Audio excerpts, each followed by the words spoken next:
Alright, so there are all the door frames for the 4 doors going around, so I've managed to cut all them. For anyone who's going to ask, that's a special metal cutting blade for a drop saw, so it's designed for cutting metal. So if anyone thinks that I'm just using my normal chippy blade, no I'm not. That's an actual $140 bloody blade to cut metal.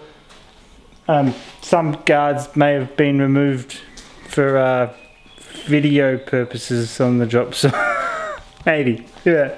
Anyway, so technically I've made one door already. So that's 3 doors. So I'll quickly show you what the other door is. So essentially, I've made up a door. I've just done one bracing across the guts there. That's to pretty much hold the sheeting, and it gives a little bit more rigidity when the locks go down here as well. It's a PVC piano hinge, which is completely waterproof, which is kind of cool. Yeah, let me take all this stuff off and I'll talk some more about it. So as I was saying, hinges, I think I was talking about. Oh, so many things on today. Alright, so this one's just temporarily on because I've got to take all this off again to paint it all. So I've just done a couple of screws to hold it up there just so I can make sure it all works. Truth be told, I wanted to try this off camera to make sure I could actually do it before I made a fool of myself on camera. So, I've just done bracing up in the top corners. That's enough for the door, I reckon. Sorry, I'm not an engineer. I don't know everything. From what I do know though, it's a door. It's not going to be super critical. I think that's enough to hold everything in place for these.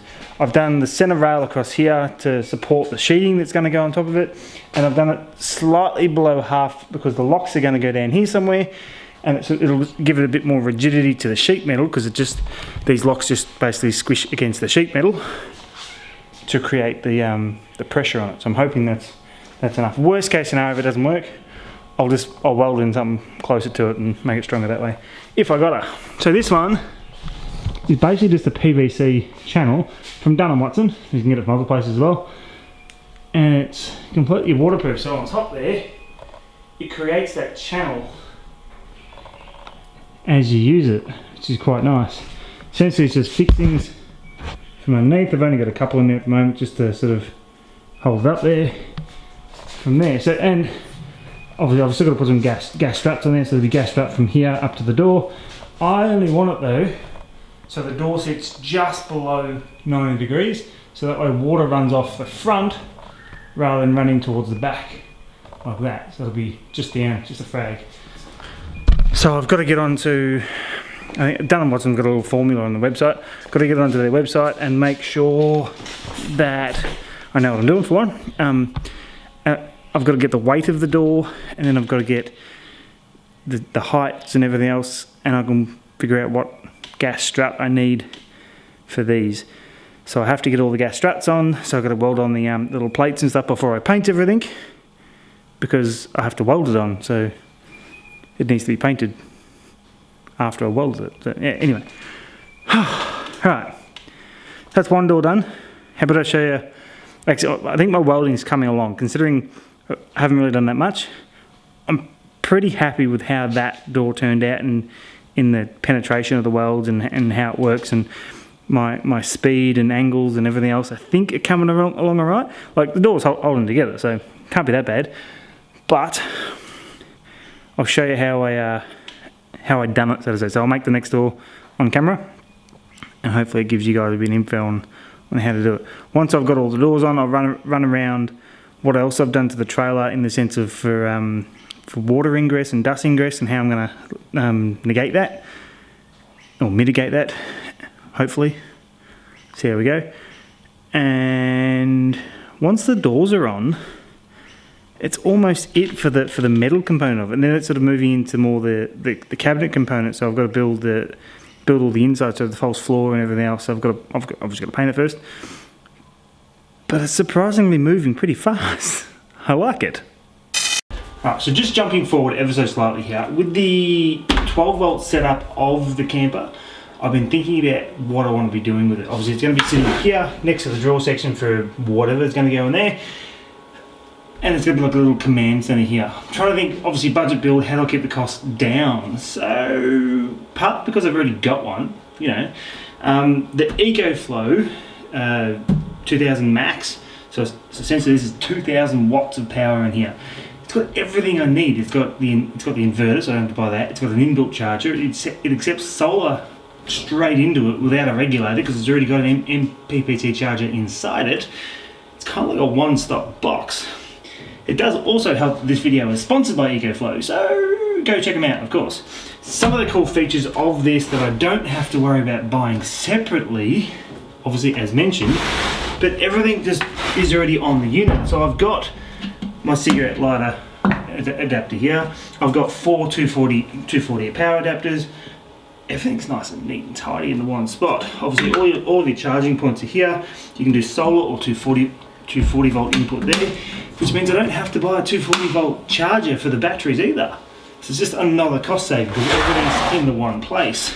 From there on the other side, obviously all of the display, everything else, USB, USB-C. It just makes sense, I think. I think it's just, I'm not sure why I'd bother buying separate batteries, separate inverter, separate solar regulator, separate switches, separate everything else, and then all the wiring to go with all that, when you get such a neat little package to hold everything in one go. Leanne's snickering at me because I said neat little package. Such a child. One of the other big keys of this one, if 2000 watts isn't enough power for you, you can get separate batteries that you can plug in as well. So you can get another 2000, have 6000 watts of power, which is ample amount of power for anything that you're going to be doing when you're camping. 2000 watts is more than enough. If I hook this up to a permanent solar panel on the roof, which I can, it's just a matter of running the lead in and having it plugged in permanently. This can get strapped down. It's kind of a one-stop shop, easy solution to exactly what I'm doing with the camper trailer build. Obviously the advantage of this as well is if I don't want to use it in the camper, I want to take it away just in the full drive, unscrew it, put it in the car, and we're done.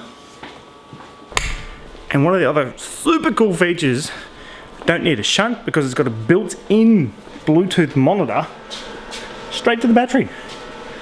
Sit around the campfire, hold your phone, see what's going on. Right, so that's the basic outline of the frame. Very first thing I'm going to do before I even think about getting the welding done going is check it for square. I want it sitting 99% square before I do anything. Once I've got that, then I'll go around and probably tack a couple of corners to make sure it just stays there, and then go around and fully weld the entire thing. Once I've tacked it, I'll double check it for square as well, make sure nothing's sort of pulled out. Flip it over, do the other thing. From there, I've also pre-cut bracings. So like what's on that other door, essentially these will fit in on the top corners. At the moment this doesn't matter whether it's top or bottom. And then I've got the centre rail, goes across there.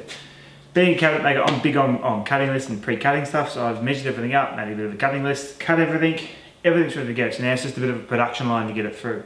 It's the way I do stuff at work, so it's the way I'm going to do stuff here. I hope it works for me. I have no idea. Alright, ear protection of course, just for everything. I've got welding's very loud, but I was there. I've obviously got welding masks, I've got my welding gloves to put on. These are just my my working gloves. But yeah, let's check it for square. So 1532.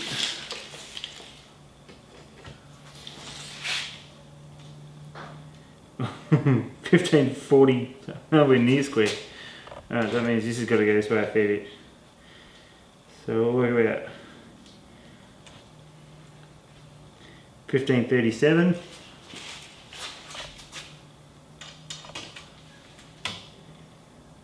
$15.42. So tuck the corner. Here's the next one.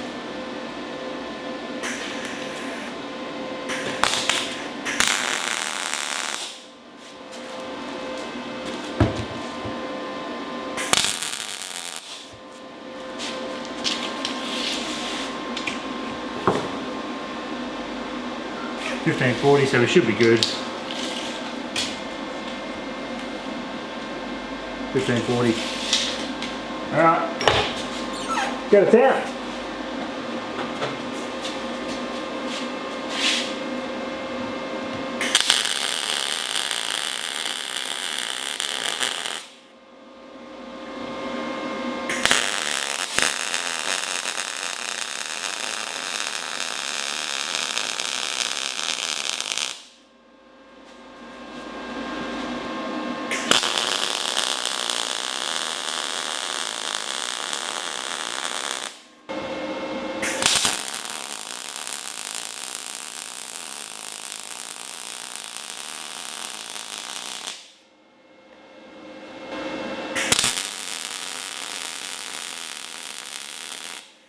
Alright, so before I flip it, I know it's square, I'm just going to put these in straight away, that way I can weld them all at the same time, and then when I flip it, I can just go straight to welding the other side.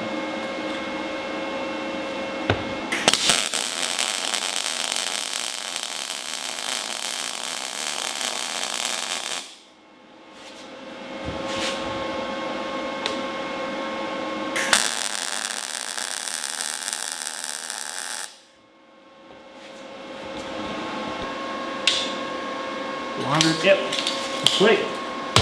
Alright.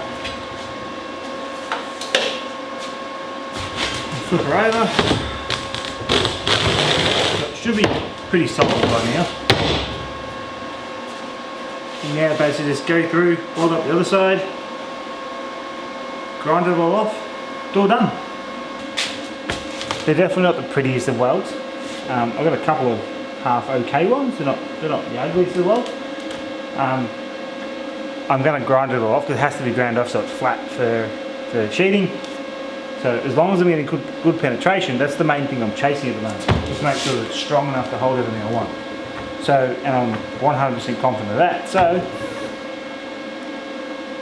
I just realised I missed one here, so I'll redo this now. And then I'll redo the other two doors to do. So some of these are better than others. So for me, I'd class that as a neat looking weld. I think that's not too shabby overall. If we ever focuses, here we are. For me, trying to do the ends, I probably should have stood it up because I kept getting this drip. It penetrates and it's there. It's just I always get that little bit of excess on the sides, so I've got to grind off. See, there it is again, just that little excess bit. It's not the best weld in the world. That one's not too bad. That one's actually pretty average. Probably should, you know, maybe think about redoing that one. But overall, I'm not upset with those welds, considering my welding experience or with it. I'm sure there's people that can do a hell of a lot better than I can, and I'd hope so, because I've been welding for approximately 2 weeks now, not even. So, you know, give us a break. Having said that, this is a door. Absolute worst case scenario, it cracks and I've got to duct tape it together or something to get me home. I don't know. It's just, it's not going to be the end of the world. So, focus. There we go. Not going to be the end of the world if it cracks.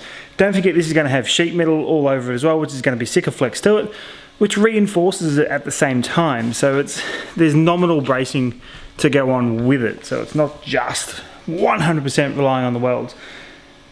That's part of the bracing's for as well in the doors, so that can sort of help hold stuff. It's trying to build in fail safes. It's pretty much what the goal is. So now for the tedious task, I've got to grind all the bloody welds now. Downside to doing crappy welds sometimes is means more grinding, so that'll be fun. What's a time lapse of me grinding? Have fun!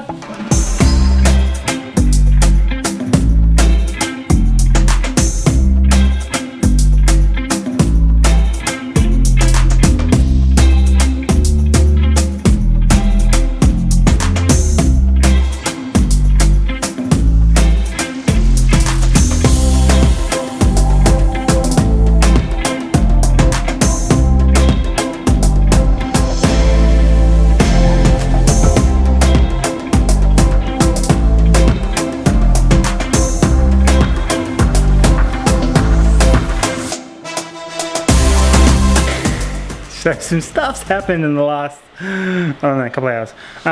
Couldn't help myself. And I may have started painting some stuff. So started to get some paint on the doors. So they're getting some prep. So I just sort of rubbed them back with some wash and then sort of started spraying. I thought, oh, I've already got the spray gun out. I may as well, you know, just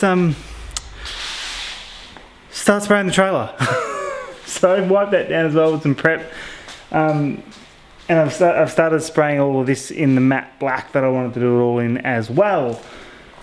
It's not the prettiest of paint jobs so far. Obviously, I haven't painted down here yet on the junction because I still haven't decided whether I'm gonna do a bolt joint or whether I'm gonna weld it. Ugh. I'm gonna sit down because I'm knackered. It's like 10 o'clock at night. I've been going for a couple of hours now, as well as work all day as well.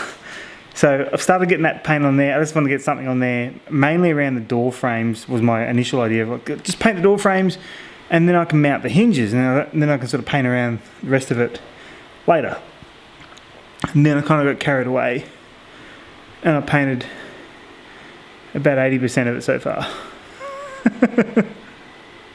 My bad. So far though, to get to this point, I'm probably about 6 or 7 nights, so probably, if you put it into day terms, probably 3 solid days of work to get to this point so far. I'm sort of doing about 3 hours a night after work, not every night, just when I got some time. And it's going alright. Like, it's actually going quicker than I thought it was going. I've made some good progress on some stuff, which I'm impressed with myself with. So I've got paint on. I'm probably going to have to try and finish this over the rest of the weekend. I've got some stuff on the weekend, so I don't think we're going to be able to do it tomorrow, or it might be tomorrow night. I don't know. But over the next couple of days, I'll finish painting everything. Then I can start assembling. Then sheeting, so the external cladding. I've got to figure out how I'm going to mount it to the trailer as well. I think I'm just going to weld the damn thing and then paint over it and be done with it.